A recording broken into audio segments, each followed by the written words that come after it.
উপরে জল ছাড়া খবর রয়েছে আমাদের কাছে কোশি এবং এতে, তো সেই অনুযায়ী গঙ্গাতে জল স্তর বাড়ছে।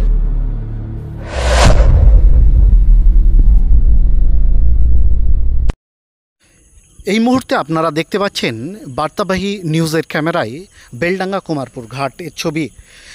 বেলডাঙ্গা কুমারপুর ঘাটের যে জলের পরিমাণ তা গতবারের তুলনায় অনেকটাই কম রয়েছে। বেশ কয়েকদিন থেকে লাগাতার নিম্নচাপে রাজ্য জুড়ে বিভিন্ন এলাকায় বন্যা পরিস্থিতি সৃষ্টি হয়েছে, আর এতে সাধারণ মানুষের মধ্যে আতঙ্ক বাড়ছে।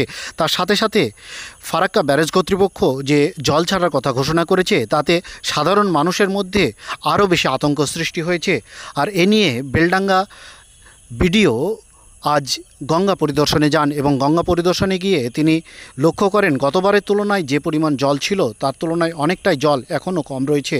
ফলে আতঙ্কিত না হয়ে সচেতন থাকার বার্তা দেন। কি বলছেন তিনি চলুন জানি। উপরে জল ছাড়া খবর রয়েছে আমাদের কাছে কোশি এবং এতে, তো সেই অনুযায়ী গঙ্গাতে জল স্তর বাড়ছে। তো আমাদের ফারাক্কাতেও জল ছাড়ার কথা রয়েছে।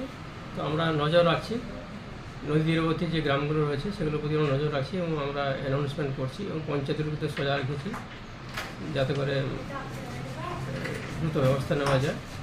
আমরা এই বিষয়টার প্রতি নজর রেখেছি।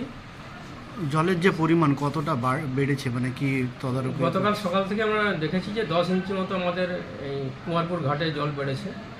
তো এখন কি বিপদ সীমার মধ্যে কোনো আছে বিপদের? এখনো পর্যন্ত বিপদ সীমা যায়নি।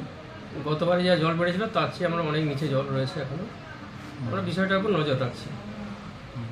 মানুষজন আতঙ্কিত, তো সেদিকে মানে কি বার্তা দেবেন? আমরা মাইকিং করছি, প্রচার করছি, অযথা আতঙ্কিত হওয়ার কিছু নেই, কিন্তু সচেতন থাকার, সজাগ থাকার জন্য আমরা বলেছি।